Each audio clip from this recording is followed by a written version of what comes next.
Hi, I'm Mark Lippelman, Senior Counsel at Alliance Defending Freedom, and we are honored to represent New Hope Family Services. New Hope is a wonderful ministry that helps children find a loving home, and ministries like New Hope should be protected, not shut down for their faith. Last year, both the District Court and the U.S. Court of Appeals ruled that New Hope has shown a probability of success on our constitutional claims. They ruled that the state can't shut New Hope's doors down while our lawsuit proceeds. What does this mean for today? It means that by God's grace, New Hope is continuing to offer the exceptional support it's provided to children and families for decades, while we continue the legal fight to protect this precious ministry and end the state's ideologically driven harassment once and for all. For more updates as we continue to stand with New Hope, visit us online at adflegal.org. Thank you for your continued stand to keep the doors open for the spread of the gospel.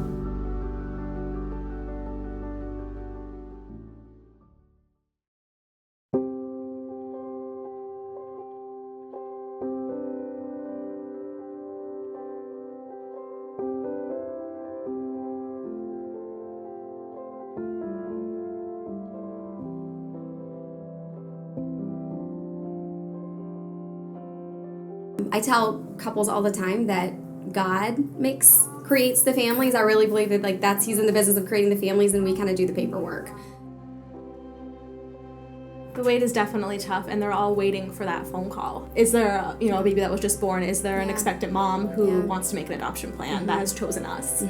That's always a very fun call for me to make, since I make most of those calls, and that's always so meaningful and such a fun time to be able to call them and give them such good news.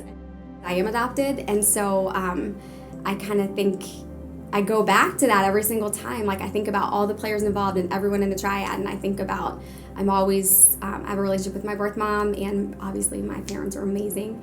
But I just remember, and I've reflected a lot.